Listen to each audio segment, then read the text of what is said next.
નિત્યાના લગ્ન થયા પછી એના સાસુ-સસરાને પસંદ નહોતું કે એ જોબ કરે. એટલે એણે બેંકની ઉચ્ચ પોસ્ટની પોતાની જોબ છોડી દીધી. અલબત્ત એણે જ્યારે આ નિર્ણય લીધો ત્યારે એના ભાઈ ભાભીએ નિત્યાને સમજાવી હતી કે તું થોડા દિવસની રજા લઈ લે, પણ જોબ છોડવાનું જોખમ ન લે. ભવિષ્યમાં તારા આ નિર્ણય માટે તારે પસ્તાવું ન પડે. નિત્યાએ એમને જવાબ આપેલો, મેં ખૂબ સમજી વિચારીને નિર્ણય લીધો છે. એ લોકોને પસંદ નથી તો હું જોબ નહીં કરું. આ રીતે લગ્ન પહેલાથી જ સાસુ-સસરાનો આદેશ માથે ચડાવી નિત્યા એમની પ્રિય પુત્રવધૂ તો બની ગઈ, પરંતુ પ્રિય પત્ની ન બની શકી. એના પતિ નયનની ઈચ્છા હતી કે નિત્યા એની જોબ ન છોડે, કેમ કે અત્યારે મોંઘવારીના જમાનામાં બે વ્યક્તિની આવક હોય તો જીવન સારી રીતે જીવી શકાય. આથી જ એ ઘણી વાર નિત્યા પર ચીડાઈ જતો. જો કે નિત્યાને એથી કોઈ ફરક નહોતો પડતો. એ તો માનતી હતી કે સાસુ-સસરાને ગમ્યું છે એ વધારે મહત્વનું છે. દિવસો જતા નયનના એકલાના પગારમાં ઘર ચલાવવાનું થોડું મુશ્કેલ થવા લાગ્યું. ઘરનો ખર્ચ તો નિત્યા યેનકેન પ્રકારે કાઢી નાખતી, પણ નયનને થોડા દિવસે ટેસ્ટી ભોજન કરવાની ઈચ્છા જાગતી. એ અવારનવાર હોટલમાંથી કંઈ ને કંઈ મંગાવતો રહેતો. પરિણામે નિત્યાએ ઘરમાં બનાવેલી રસોઈનો બગાડ થતો અને પૈસા પણ ખર્ચાતા. આમ ઘર ચલાવવામાં પગાર ઓછો પડવા લાગ્યો.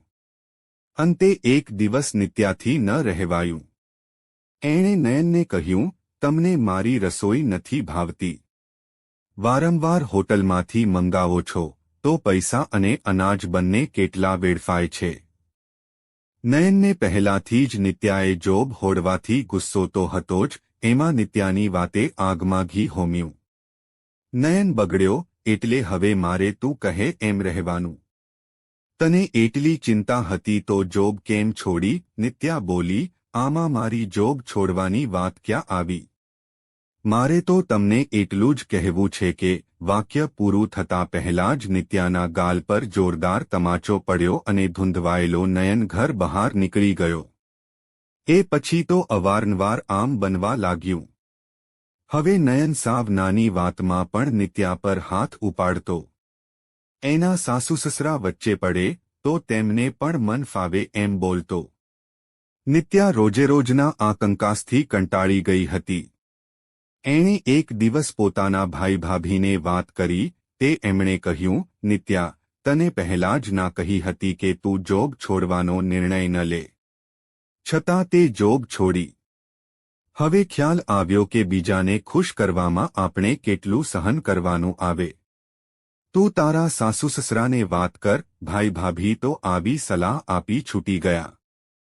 નિત્યાએ સાસુ-સસરાને વાત કરી ત્યારે એમનો સૂર પણ કંઈક એવો જ હતો. નિત્યા બેટા, અમને શી ખબર કે નયનના એકલાના પગારમાંથી ઘર ચલાવવાનું તને મુશ્કેલ પડશે.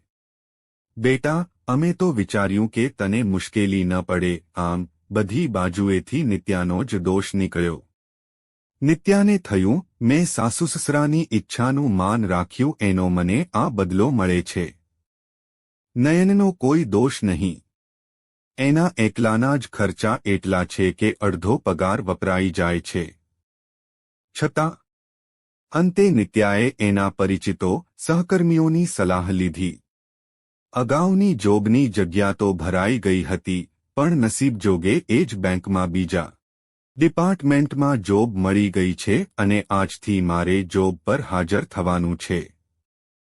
હું સવારે ચાનાસ્તો તો બનાવી લઈશ, પણ રસોઈ અને ઘરના કામ માટે વ્યવસ્થા કરી લેજો અને હા, મારો પગાર મારી પાસે રહેશે.